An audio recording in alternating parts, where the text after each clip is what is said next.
Welcome, welcome, welcome. We are here. We are live. This is Let's Get Real with your boy F and Dell, giving this podcast a try to see where we can go with some couple dudes who you may and may not know. Today's our pilot episode, and we're just here to talk about any and everything that matters to us regular folks. You know, we're not celebrities, we're not famous, we're not infamous, we're just two regular guys living regular lives. My name is Fabian. This is my partner, my brother, Delon. The one and only Dell. All right, so what's on the docket today? What's the first thing that we're getting into? Let's talk about this NFL draft that just happened. So, overall, who do you think had the best draft? Oh, well, should I be biased or am I supposed to be honest? Let's be biased, and then you can give your if your you're gonna be crazy biased, Jets takes. yeah, what do you mean it's the crazy Jets case? We had the best draft. We got the second best tackle in the game. We drafted a receiver from what I recall, he was supposedly ranked in the top 20. Let me see if I can find his rank in here. I believed he was ranked in the top 20 in this draft. All right, let me be honest. Y'all may have had a good draft, but that's just because y'all didn't really need too much. Like, honestly, you got Aaron Rodgers, you got Garrett Wilson, you got Brees Hall. That's the core of your offense. So, you already know your defense is good. You got Sauce. Your defense is ranked high. You guys didn't really need that much. We needed a lot. Maybe O-line help, yes. I honestly don't even think the O line. You got to keep Aaron Rodgers upright. You see how fragile he is. I mean, the man can't take 2 steps without tearing his Achilles. At least Brett Favre did it during the end of the year. And lost us, 6 straight games, 7 straight games, something like that. But, this guy, Olanawi Fashanu, I can't even pronounce his name yet.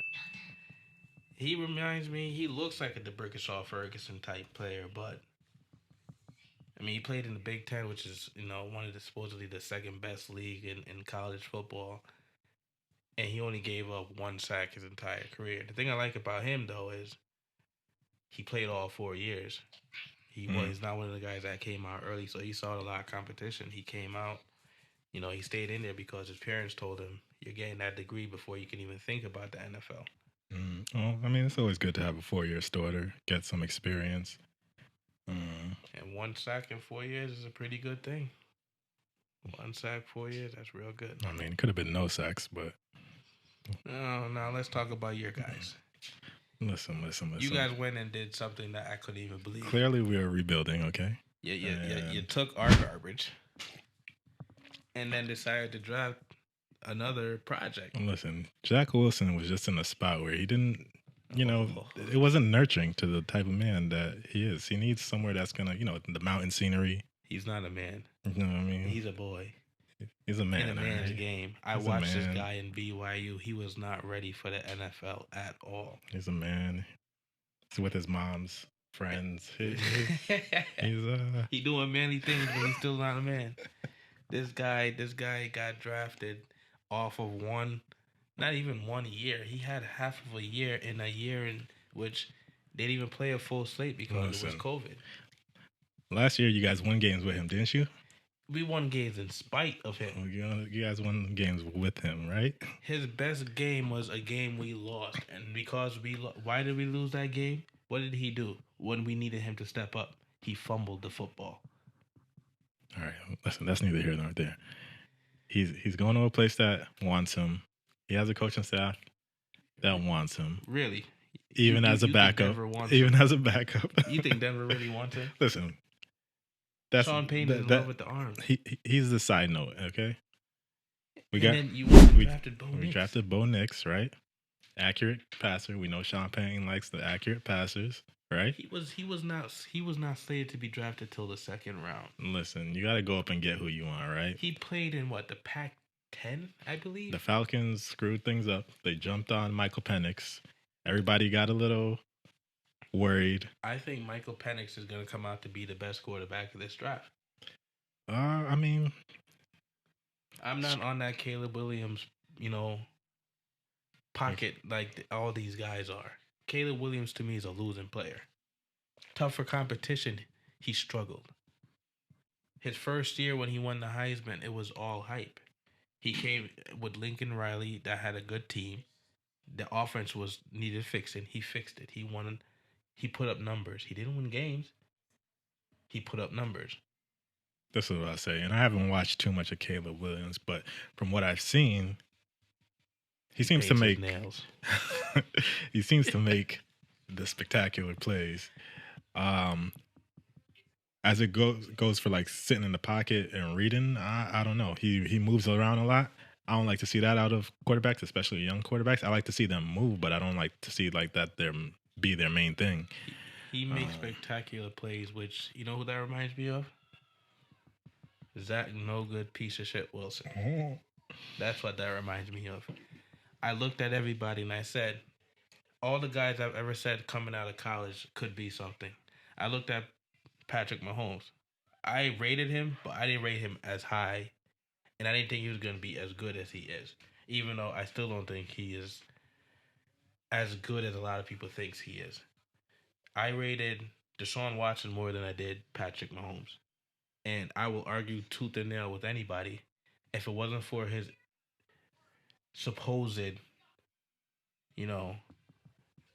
happy endings, he would be proving that point correct. And that other than him, I rated Justin Fields better than everybody that came out of that draft. Trevor Lawrence is still iffy. And the guy I picked last year, who everybody said I was nuts when they started saying all that, was CJ Stroud, Rookie of the Year.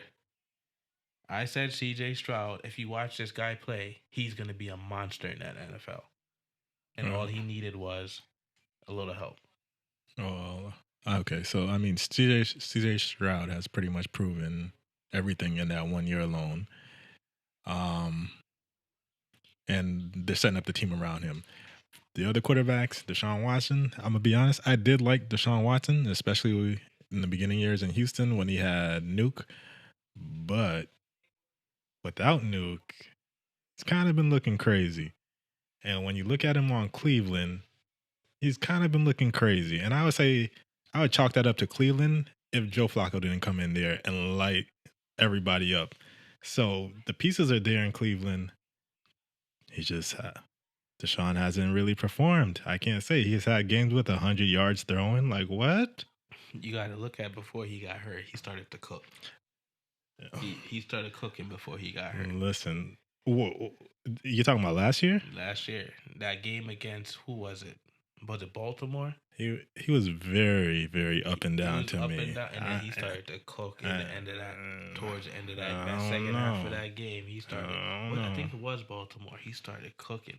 I didn't like what I was seeing out of that man. He was throwing. Even when he lost Hopkins, that 1 year in Houston, that was statistically one of his best years.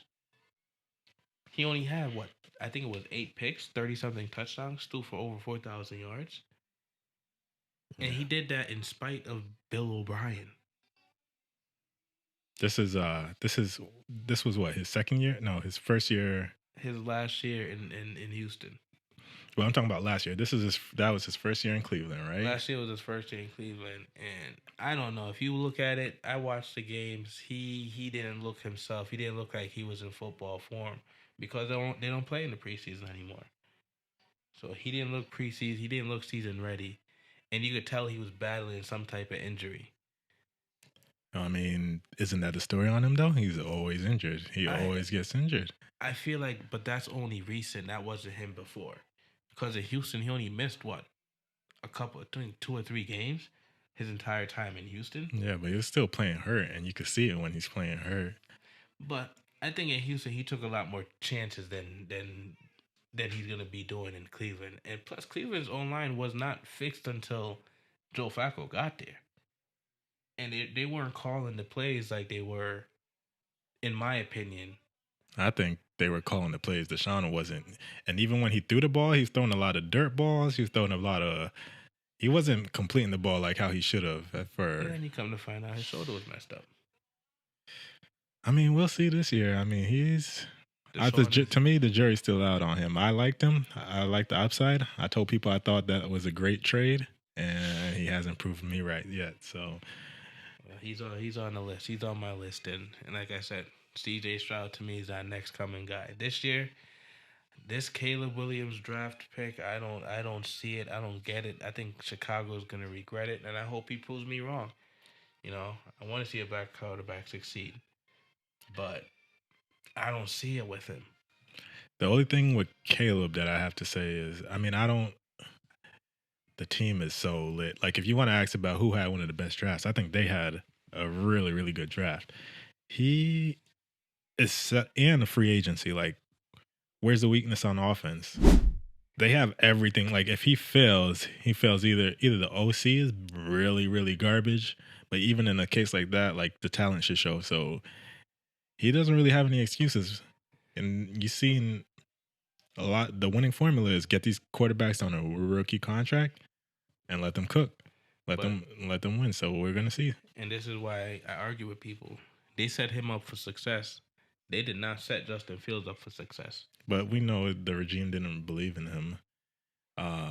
Especially this one that came in. But even if you look at his numbers last year, Justin Fields was cooking. He was not the reason they weren't winning games last year. That defense blew about 4 leads last year. And he got all the blame because he would try to overcompensate, because if you look at the games that they had leads in, they took their foot off the pedal. And one thing I've learned, because we've been, the Patriots bitches for the past couple of years, they did not take their foot off your throat just because they were leading in the fourth quarter. Well, yeah, that's what you gotta do. You gotta keep the pressure on. But Justin Fields, I saw flashes. I mean, definitely the running potential. No one's gonna deny that. His deep ball. Yeah, he has the deep ball. His short game, his problem to my mind, in my opinion, was the out patterns in the intermediate levels. But to me, those are the throws you got to make. I feel like I could deal with a quarterback not being great on the deep stuff all the time if they're hitting the intermediate stuff, because that's where most of the game is going to be played. I mean, the deep stuff is nice. You definitely want that to be there. But we've seen quarterbacks do it without the deep game. Like, we've seen quarterbacks like Cam Newton who could bomb the ball down the field. He could run. But that middle of the field shit, he don't got it. Yeah, that is true. Cam was an anomaly.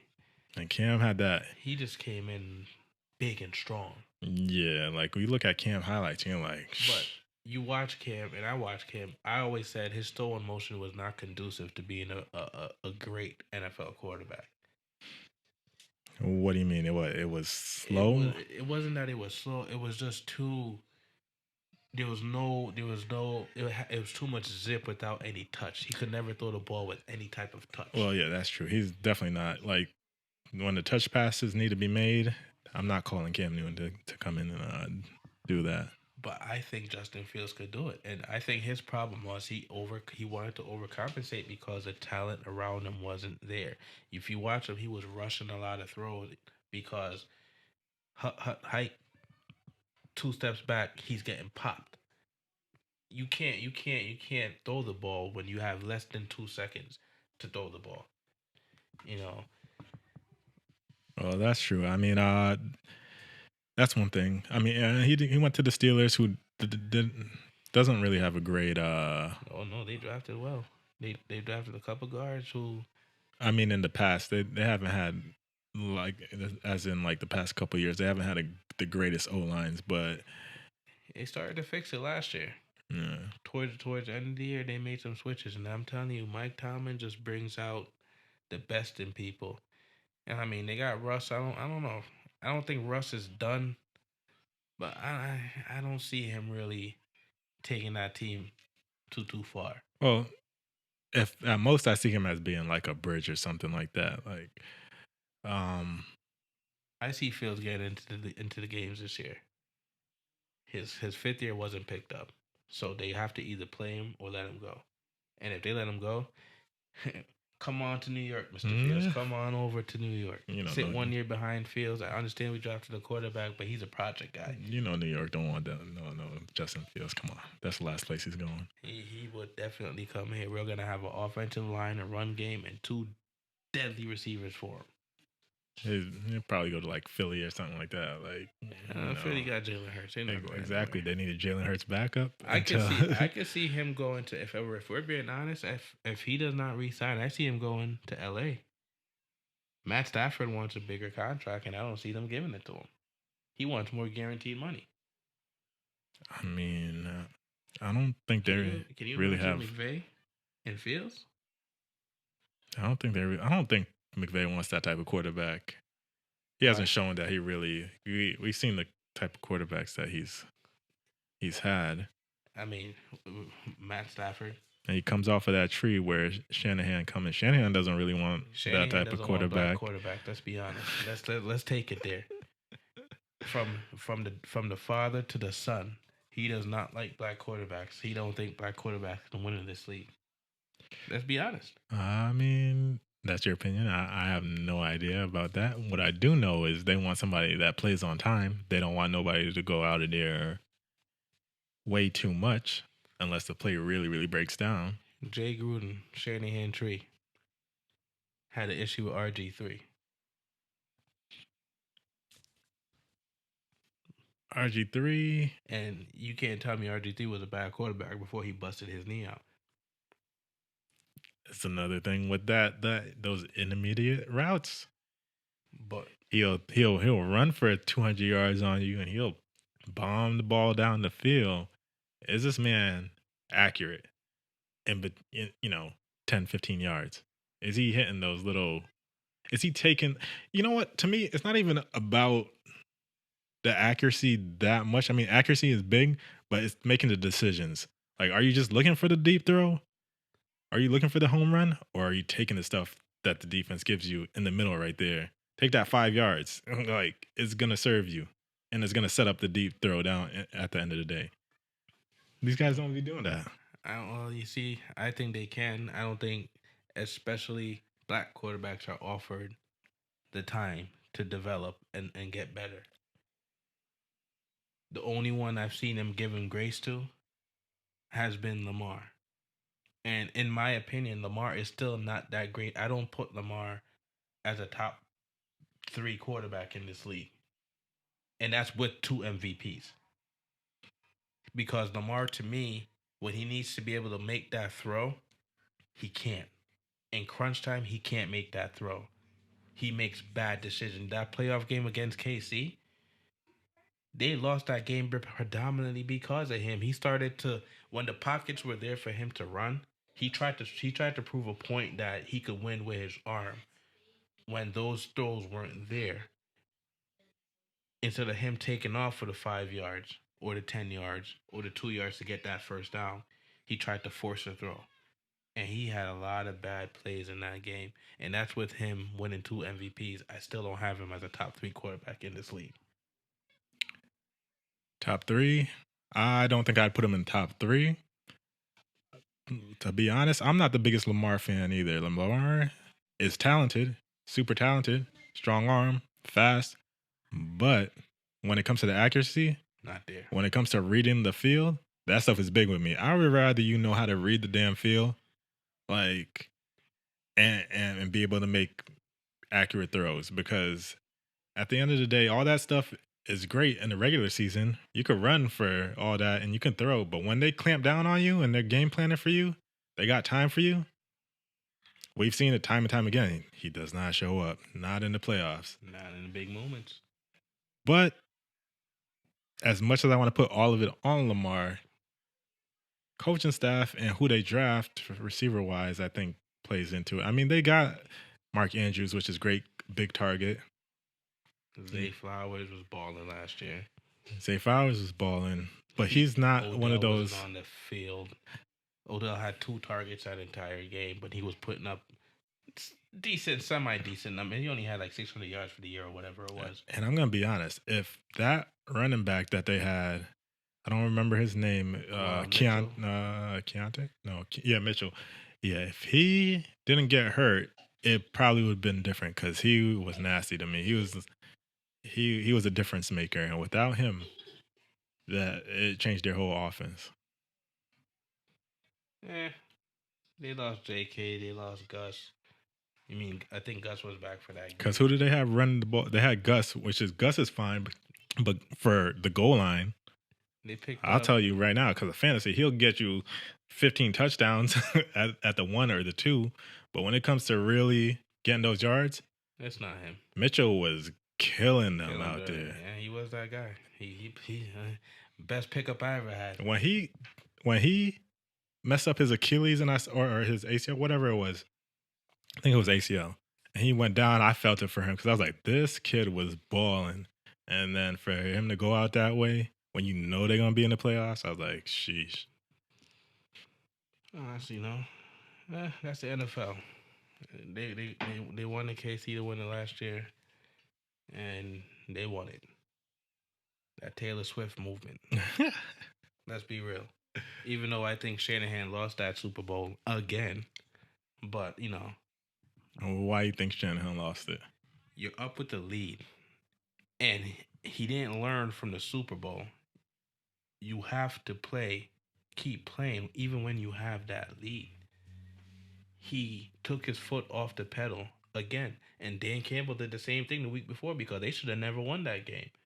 If Dan Campbell kicked that field goal and just kept putting points on the board, they would have lost. Yeah, Dan Campbell probably he could have been more aggressive. Field goal, it's a whole different game. Yeah. But he wanted, even though he lost it, I respect it because he was just trying to keep their foot on their throat. Yeah. Kyle Shanahan had the lead. You're up by 17 points, and you stopped doing what was scoring you those points. You started running the ball a little bit more. You started with these little dump downs and these zone runs and zone. I'm like, come on, man. They're gonna guard against the run against McCaffrey. They're the best run defense in the league. Keep throwing the ball. Which is quite surprising that they, out of nowhere, became the top run defense. You got Chris Jones. That man is a monster. Yeah. But no, who saw that coming? He was always good against the run. No one thought he was going to be that good against the pass at getting to the quarterback. But he was always just an interior guy. And then he upgraded his game so he could be inside, outside. He could be on the left. He could be on the right. You couldn't stop him. And he was a monster that game.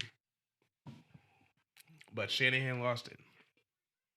And I'll be happy if he never wins the Super Bowl. I don't give a damn how talented he is. Just like how he lost it in Atlanta by calling the dumbest play in the game. A 5-step drop back when all you got to do is give the ball to Deontay, or was it Foreman, and just run. Just run the ball. No, that game they let their foot off the gas too. Because I'm trying to tell you, I literally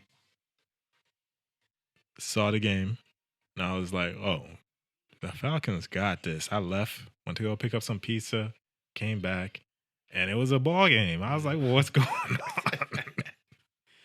This is crazy. I'm sitting there watching this like I could go to work tomorrow and start yapping at all these fake Patriot fans that are out there, and they came back and put a whooping.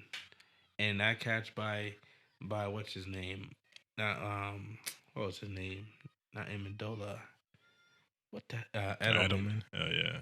It was one of the best catches and the luckiest catches I have ever seen in my life. He lost the ball, and when he watched the replay, it was literally centimeters off the ground. Yeah, that was nuts.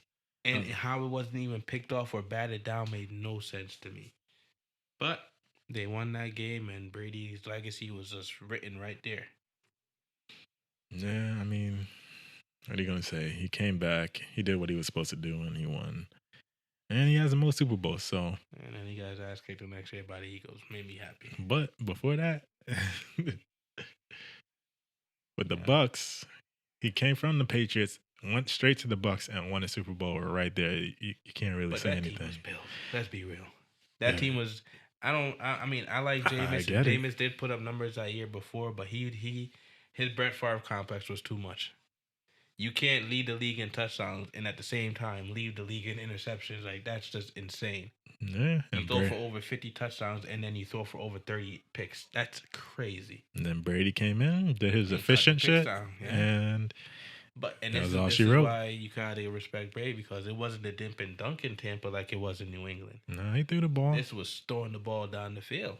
Yeah. And even the next year, even though I felt like they could have won the Super Bowl if they even made it back, he was still throwing the ball down the field. He had weapons that he really haven't had since Randy Moss. Well, I mean, what down the field threats has he really had?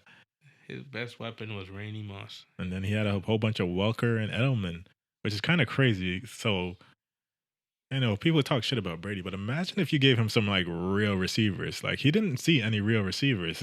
He had a great O-line. Tight ends. And one of them was a murderous, crazy. I can't talk glowingly about the Patriots now. So, Yeah. I would sit here and call them all types of mother effers and all that. I'm not talking about these Patriots. I don't want to lose our fans and our viewers on the first episode. This is what I'll say. Always the good defense, Bill Belichick. Make sure he had a good defense. Offensive line. Definitely had good offensive line. Receivers, definitely questionable. They always had some back to, plow it in for them. And Brady just making the right plays, being efficient, taking what the defense gives him, basically. All right, I got a question for you. Let's wrap up the football talk. I don't want to bore our fans with the football talk. These Patriot cheats and all that. Brady outside of New England, best coach in the NFL outside of Brady in New England. Was it still Belichick or Tomlin? If I'm going to pick a coach. Post Brady, who's been the best coach in the NFL? Post Brady, well, clearly, it's going to be Mike Tomlin, because Bill Belichick's been horrible. They made it to the playoff that 1 year with Mac Jones. But other than that, everything made you kind of question the Brady years. Was like, was it Brady or was it Belichick? And that's always going to be the question. And it's leaning right now. It was kind of, at least offensively, it seemed like it was Brady. Bill Belichick, I guess he held down the defense. But offensively, he does not pick any good offensive players. Skill position, I would say. Skill position players. So why is it then, do you think it is that nobody gives Tomlin the credit and everybody looks at him as a failure because he only has the one Super Bowl and the 2 appearances? Well, I think that's pretty much it. That he only has the 1 Super Bowl. And people want to say it was close after Callahan. So that would be the reason. He's always had competitive teams. He's always had great defenses, pretty good defenses for the most part. But yeah, I would say that's it. And Sean Payton, 1 Super Bowl. Shanahan, no Super Bowls. And yet they get more respect as coaches than Tomlin. I don't know if they get more respect. Jim Harbaugh, not Jim Harbaugh. Even Jim Harbaugh, no Super Bowls, 1 appearance. John Harbaugh, 1 Super Bowl. All these guys, they're given grace and they're given, in my opinion, no one talks negatively about them as they do Tomlin. And I can't for the life of me understand why. I would take that guy as my coach any day.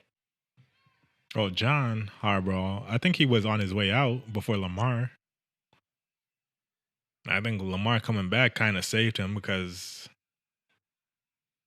And look at Ben's last few years. They were winning 12, 13 games. The defense was there.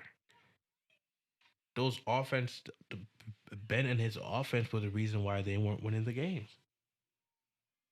They weren't doing enough.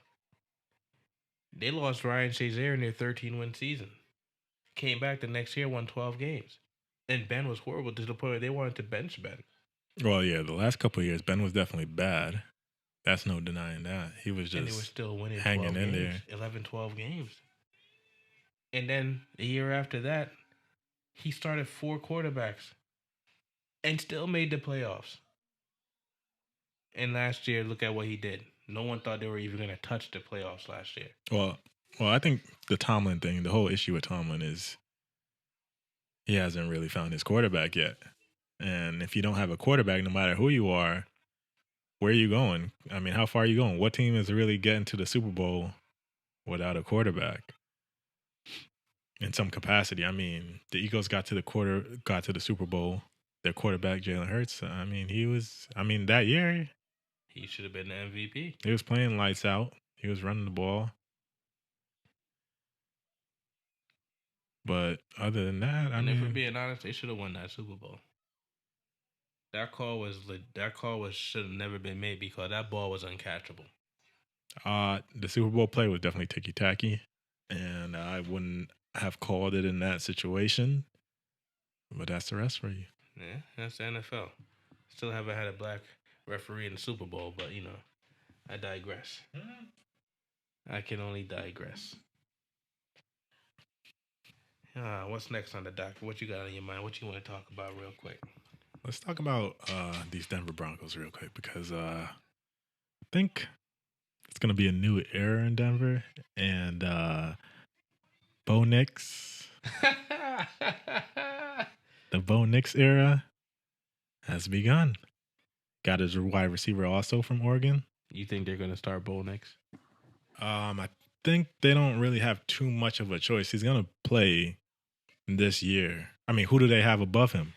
They got Jared Stidham and they got your boy Zach Wilson. What would you do if Zach Wilson beat Bo Nix out? If Zach Wilson beat Bo Nix, and that means Zach Wilson became a hell of a lot more accurate, and then that means that boy is gonna be on fire. That's what that means. That's the only way I see that working out because I feel like we got. Believe in Peyton. I feel like Peyton has a certain style. He drafted a running back. A running back has no moves, just a big bruiser. He likes to have two backs. He has Williams, and I'm forgetting the name of the one that he just drafted. But it's like he always likes to have those two backs, like one that's quick, and then one that's a heavy hitter, goal line type of back. I mean, you see him setting up his formula there. I mean, it's just a matter of time before. So you don't think the jettison that entire defense is going to hurt you guys? If I'm not mistaken, your pick for this year. The what in the defense? They jettison every defensive player. I mean, Simmons gone. They let Simmons go, but I mean, how much do you really need a safety, especially one that you're paying top dollar, and you just came off of and you're still playing Russell Wilson's. So I understand why they had to let him go. Like, of course, I would like to keep Simmons, but with that contract on the books, plus Simmons is safety, they don't really prioritize safeties like that. So I understand it. I don't want it to happen, but I understand it. But if I don't know what your team looks like, but isn't their draft pick for next year Seattle's? I haven't looked into the draft picks for that. Listen, we just got over this year's draft, okay? We didn't have a second round pick this year. I know that. And we had a first round pick.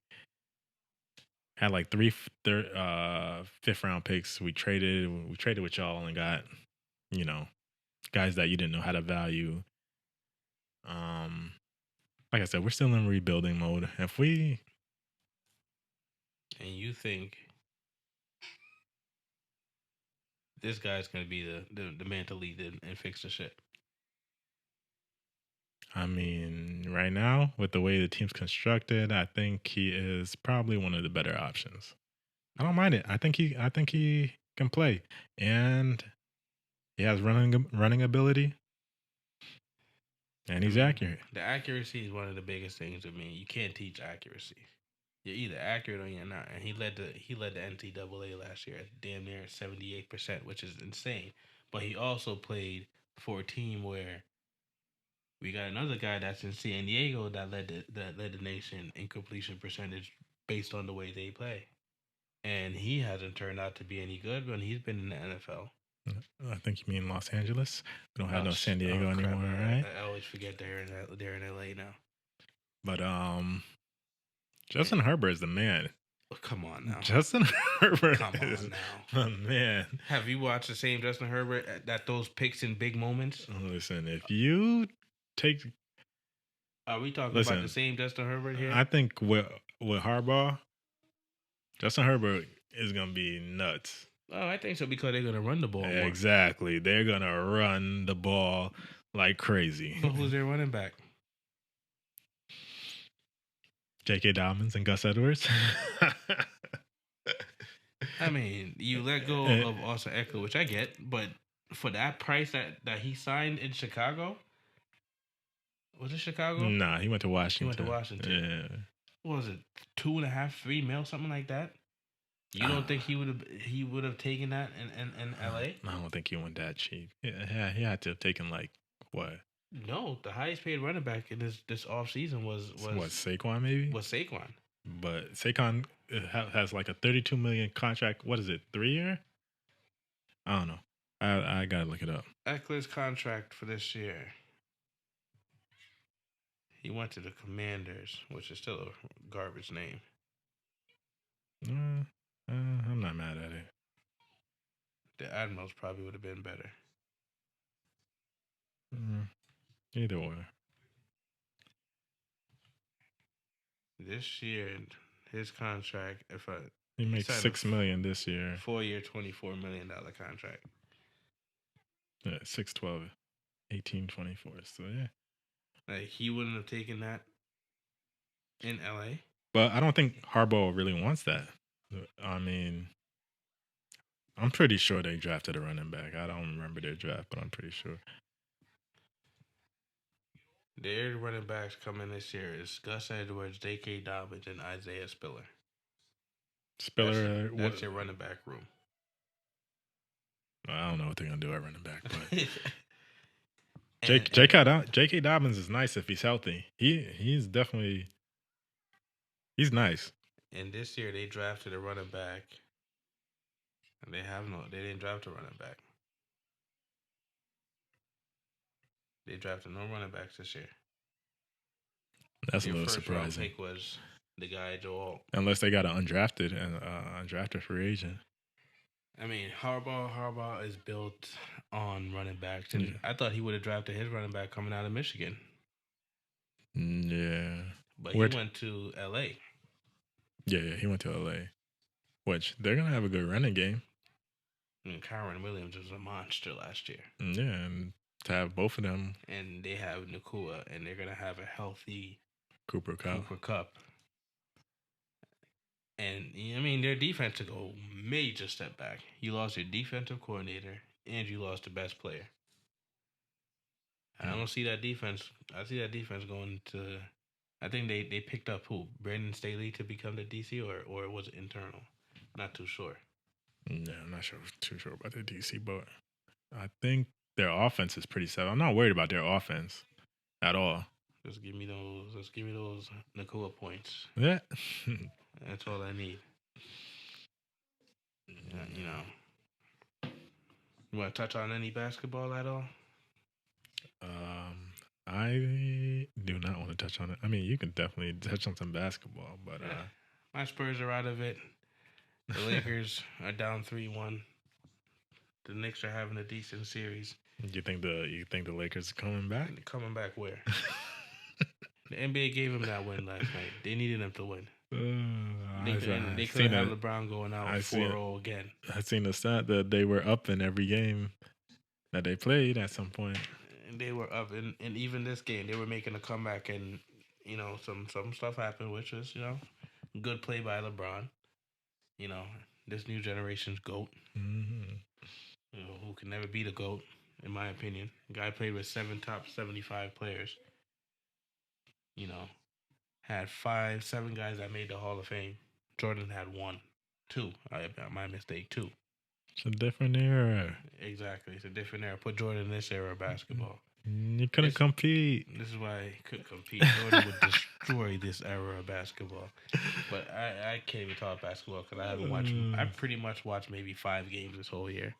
Basketball to me is just basketball has become what I feel the NFL is becoming, unbearable to watch. When which you're not gonna miss anything. The NFL is becoming the not even a no fun league anymore. It's the no, I don't even know, no man league. Like they're insane with these rules that they're coming up with. I mean, they are changing a lot of rules, but I feel like you can't play defense in the NFL anymore. This is why I don't give respect to a lot of these quarterbacks. I mean, it's different, but I feel like it's a generational thing. It's happened every generation. I feel like the older dudes are probably saying the same thing about when we, a couple of years later, and then we're gonna say the same thing. But I think we grew up in watching 90s, early 2000s football, and I don't know about you, but I prefer the football between the 2000s to even going as far as like the 2012, 2015. To me, that was an era of football where I understand you want to protect the guys. So if you want to take headshots out of the game, I'm all for it. But I missed Deshaun Taylor going across the middle, whacking somebody legally, hitting them straight in the chest. I mean, those were the years. I mean, that was our era when, at least when we were younger, that they were just hitting people. Like that's when real hits were.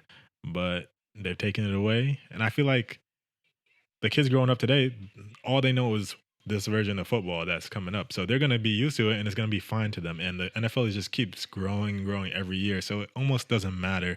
They're just going to keep doing it until. Now you can't. When you tackle, you can't use your body to bring them. Yeah, down. I'm not gonna lie. It's like, come on. It's getting ridiculous. But like, what are you supposed to do as a defensive player for guys coming at you? Because you can't hip tackle, which I get why they want to take it away. But I'm like, some of these dudes are big as hell. Sauce Gardner, and you got. Who's a big running back out there? You got Gronk, or you got. Kelsey. Look at Derrick Henry. Like Derrick Henry coming at you. Listen, and you grab him by the waist. You can't now use your body to bring him down. Either I'm taking out ankles, or you're gonna get a hip tackle. That's the only way I'm taking you down or slowing you up. So you can't hit him above the shoulder, and you can't hit him. You can't. You're now as a corner. You're forced to now take out a guy's knee. Yeah. And then you're gonna have knee issues now. Yeah. What do you want the guy to do? That's pretty much the game now. I mean, that's the legal tackle. You got to take what they're giving you. And what are you gonna do? You gonna let him run you over? You can't hand check a guy anymore. Not even hand check. You can't put your hand on a receiver anymore. You can put it on their back, but they changed these rules, and don't get me wrong, I love seeing a game 21-24, 27-24. Not these 40-point, 50-point games. Like you see, and then you see the NBA now 150 points in a game. That's insanity. In a regular 4-quarter game, you're scoring 150 something points. There's no defense in the NBA anymore. That's not common, but still. That was the average score last year was over 100 points. Yeah, over 100. Yeah. You had the Pelicans and the Pacers putting up 140, 130. You see a game end 141, 135. What? People want to see threes. I don't want to see any of that. People want to see threes. I don't care to watch the NBA anymore. Yeah. They got the new generation, and their viewership is going up and up. That's what I'm saying. Like, they're not going to stop doing that unless viewership goes down. And viewership is not going down. It's just expanding, and it's going into other countries, and everybody's loving it. So unless they see, like, a tail off of people really stop watching it, they're not going to stop doing what they do. But why is it then you look at a sport like the real football, American football, soccer, world football? This is the biggest flopping league ever. Don't bring up soccer when it comes to injury, please. Because people don't even get touched at all in that sport, and they be acting like their whole leg came off. So let's not go But a there. 2-1 game in soccer is more interesting than a football game nowadays. This is different. That's different. All right. Man. People don't score a lot in soccer most of the time. All right. But when it comes to injuries, these are the softest dudes ever. Oh, come on, you can't say that. They're running up and down the field all day long. So I gotta pretend, damn well this nigga did not get hurt. I mean, some of them you gotta play. You gotta play the part because you need a break. You need a little bit of a rest, or you're trying to get. If you're going that way, then when LeBron does these flops, sometimes he needs a break. He's going up and down on this court all day, full sprint. There's only 5 players on the court, not 11. There's just LeBron James. Oh my God, let's not go there. Oh my God, let's not go there. This guy he's horrible. Listen, if you gotta go one way for one, you gotta go for them all, and that's what I'm seeing. LeBron, I'll definitely say he'd be flopping. But these soccer players, I don't want to hear a peep out of them when it comes to flopping. This shit is disgusting when it comes to them. So, early predictions based off the draft. Who's winning this year? Who's going to have the greater year? What team is going to go from worst to first? Because it happens every year. Or what team is going to make that big push, that big jump? All right, so worst to first. I'm probably going to go with the Bears. So you see them winning that division. Because look at all the bad teams out. You got Detroit in that division now. You got Green Bay in that division. You got Minnesota. Okay, so when you say worst to first, you're saying worst to first in their division? You go division or league.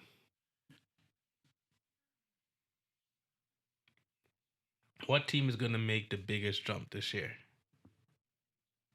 The biggest jump, I would say. It's a good question.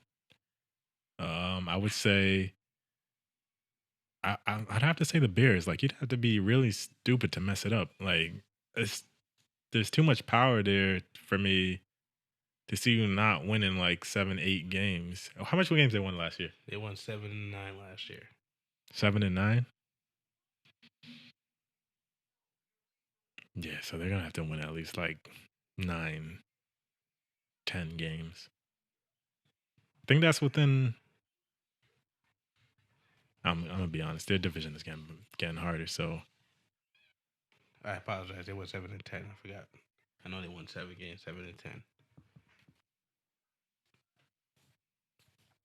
That's a good question. I got to take a look at these divisions. So what's your sleeper team for next year? What team is not on anybody's radar that you think could make a push next year?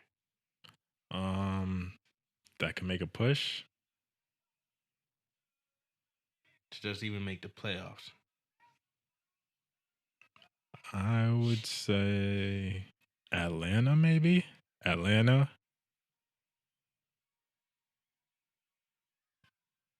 So you say Atlanta. That's a sleeper team. Hold on, because Atlanta was supposed to be the sleeper team last year, and they didn't meet expectations. I'm going to be honest, I'm not really a fan of Raheem Morris, but what's with everybody hating on the black coaches, man? It's not about. Listen, I don't see color, all right? It's not about black coach. And what I would say is he's been in other places and he hasn't really proven anything. He was with Miami. He hasn't really proven anything. That was his only team. Tampa? That was the only team he was with. He wasn't in Miami? He was in Miami as a coordinator. Okay. But yeah, if you want to go worst to first, then I'm gonna say Atlanta with Kirk Cousins. They should at least win 10 games, maybe 9. They won 7 last year. I'm actually gonna go on a limb and say the Cardinals. I feel like their defense started to get fixed last year, and their offense was their problem, and they just went and drafted here. They just had a really good draft. So I think they're gonna go from one of the worst teams to one of the better teams in the league. And my sleeper team for next year, even though I feel like they're not really a sleeper team, I think the Packers are going to be legit. Oh yeah, I mean the Packers won 9 games. I think that division is still kind of a dogfight. I mean Minnesota. I don't know if JJ McCarthy is him, I but don't think he's going to beat out Darnold. you don't think so? I don't even think Darnold's. Darnold has the talent. I think he's paired with the coach now that is going to bring that talent out of him. Because his offensive scheme is quick plays, quick throws, and stretch the field. And he has probably, if not one of the best receivers in the game. If they keep him, if they're gonna sign him. You say, this is Darnold? You saying? Mm-hmm. Yeah, I mean Jay Jettas is. You just gotta throw the ball up to the man, and he'll get it for you. And you know what? I want to change my sleeper team. The team that I think is gonna make the biggest push next year is Pittsburgh. I think they fixed their O line. They got rid of Deontay Johnson, which it might hurt, but I've never seen Pittsburgh let a receiver go and been wrong. Yeah, I mean I think they could get by without him. Because he was hurt for most of last year anyway. And came back and yeah, he was a shell of himself. I've never seen him let go of a receiver and been wrong. And I feel as if Russ is going to have some struggles where he's not going to really be detrimental, but he's not going to really be a reason why you're winning games. That means you're going against your boy Deshaun. What's going on here? I feel like they're gonna. I feel like the Browns were gonna win that division, but they were an 11-win team last year, so they're not a sleeper team. And I feel like the Browns, if a healthy Deshaun is there, they can play against anybody. With a healthy Bradley Chubb, if they bring back Kareem Hunt, which I don't know if he's been signed yet, but I feel like Chubb and Hunt just make a great parent. And D Ford or whatever his name was, he to me is like he needs to be that change of pace between Hunt and Chubb. Yeah, I think they could get rid of Hunt at this point. You could definitely see the slowdown. They got rid of him last year, and then he came back, and he was a real reason why they were winning games. He was running the ball real well when he got re-signed after Chubb got hurt. Yeah, but I mean, they didn't really have much option. I mean, Ford was good too. Ford had some games. He had some big games. But he is when his bigger games were, based off of 2 or 3 carries. He wasn't that sustainable force that Hunt and Chubb was giving you. Because the years that Hunt and Chubb was putting up numbers, Chubb come out, Hunt just runs you, for 10, 15 yards and a touchdown.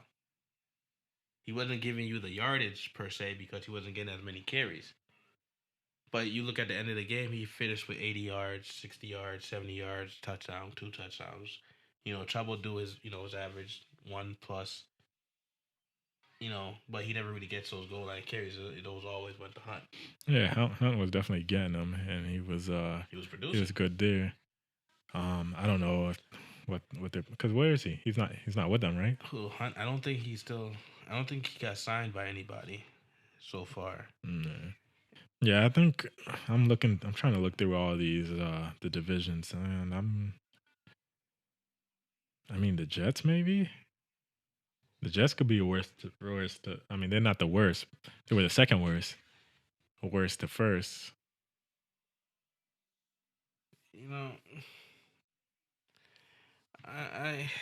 My expectation for them is to win at minimum 11 games.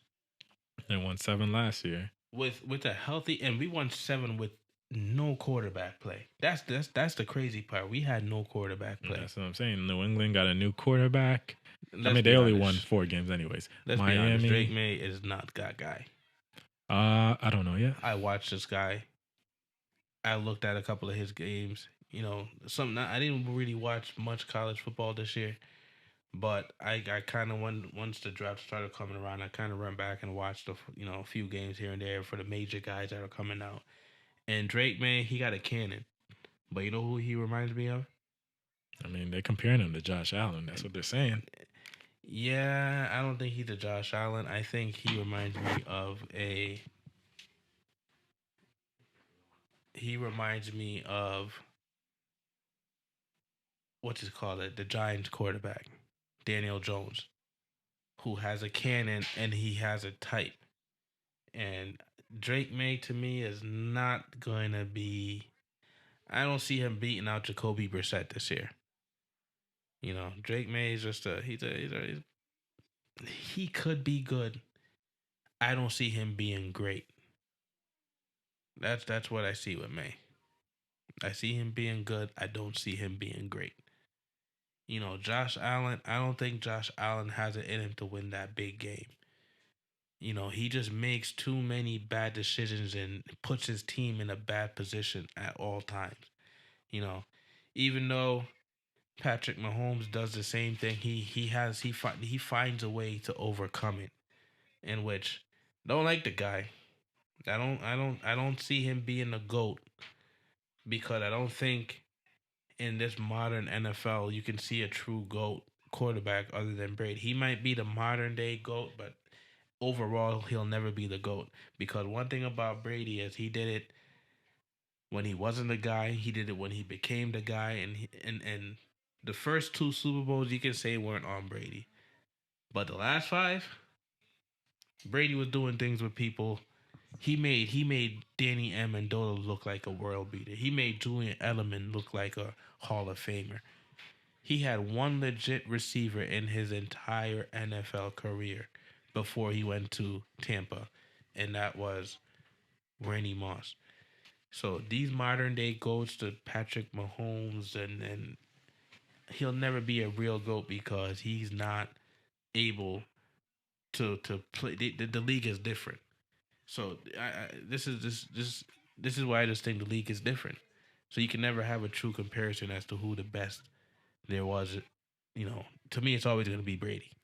Unless the NFL allows defense to play in the NFL anymore, it's always going to be Brady. Well, yeah, that's why you got to break it down by eras, like because every era the rules change, something's different.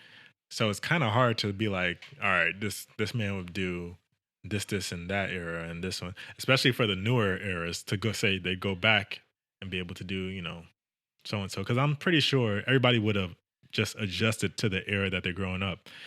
Like you say, the era is softer today, but that's because they grew up in a softer era, so they didn't have to be that hard, and they can't be that hard because if they are, they're gonna get penalized. These guys can't even. They don't even get coached anymore. They can't do two-a-days. Hey, they can't practice. They need to have phone breaks. Like this is what we deal with the NFL nowadays. They need to go have a phone break. You don't want a phone break every now and then? Hell no. My phone, I can't even find my phone half the time I'm at home. You don't want a water break every now and then, huh? I mean, yeah, you can talk about a water break, but these guys need to go check their phones. They need 15 minutes to check their phones. Like, come on. This is a what are we talking about? Different era, man. Back then, they didn't have no damn cell. I mean, they did, but they were expensive and big and clunky.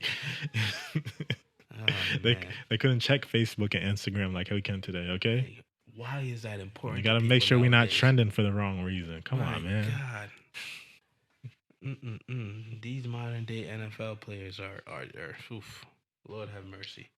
It's different, man. Just got to evolve and move on with it. Oh, man. I get it. You're going to be the old man on the lawn. Get off my lawn. You're damn right. Get off my lawn. Yeah, you're damn right. Unless you're going to cut the grass. Then you can come on over. I get it. But, man, what are you going to do about it? And I'm not old, You got to evolve with the times. I am evolving. But these, I mean, you know what it is? It's all about money. It's all about the fantasy money.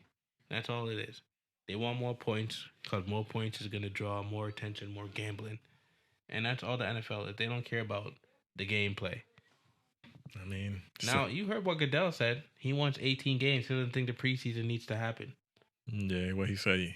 He said we could eliminate it and add another game. 2 bye weeks. Yeah, I thought... Who said that? That's what Goodell said. Oh, that's what he said? He wants to eliminate another preseason game. And add a second bye week. I'm going to be honest. I think the players would accept that if they get 2 bye weeks. Yeah, but they don't practice as is. Mind you, we already have, was it 3 weeks now? Yeah, but I mean, And you look at the first 4 weeks of the NFL season, it's unbearable, unwatchable. Yeah. The first 4 to 5 weeks but are horrible. would you rather preseason or just watch some regular season games? I would rather these guys practice and come out with the preseason, and then week 1 we're watching a good product. I don't know. I mean, I don't mind. I would, if they took away the preseason completely and added one game and gave them a bye week. I think that's an interesting concept. I think they should at least expand on that because nobody cares about the preseason. Who cares about the preseason? I mean, maybe the coaches. The coaches do. That's where you find your hidden gems, though. The coaches care about it. I don't. You get to practice and you find those hidden gems in the preseason. You know, you find the guys that, us with Xavier Gibson. He had a good preseason, and he turned out to be a good. He'd been a good returner, and he had a chance to be a good slot guy. Even though I don't think he's gonna get much playing time this year with the draft picks that we made. But he proved that he could be a major. If he could have a major role. He had better hands than I thought he would have, and he made a big difference with his speed last year. Yeah, I mean, maybe we would have never seen it if there was no preseason. I mean, yeah, you could show it in practice, but in practice, you're practicing against yourself. Oh, practice. I mean, they do have scrimmages and stuff like that. I think the talent will show up regardless. I don't know. I mean, I don't. After the. I mean, I used to maybe watch the last 2 preseason games of the season. Now it's like they're not even playing in the preseason. So what does it matter? I mean, the starters aren't playing anymore, but that's because that's just the modern day people. Because you got to remember, growing up, you used to see the starters, one series the first game, one quarter the second game, one half the third game, and usually the fourth game they don't play. Yeah. So come week 1, they're ready. They've played football. Yeah, now it's changed though. So yeah, these players are I can't even say it. Gotta be PG today. Man, you can say whatever you want to. Gonna keep it real. Number 1 on the books. That's it. It's your boy F. Check it out. And Dell. You guys have a good week. Take care.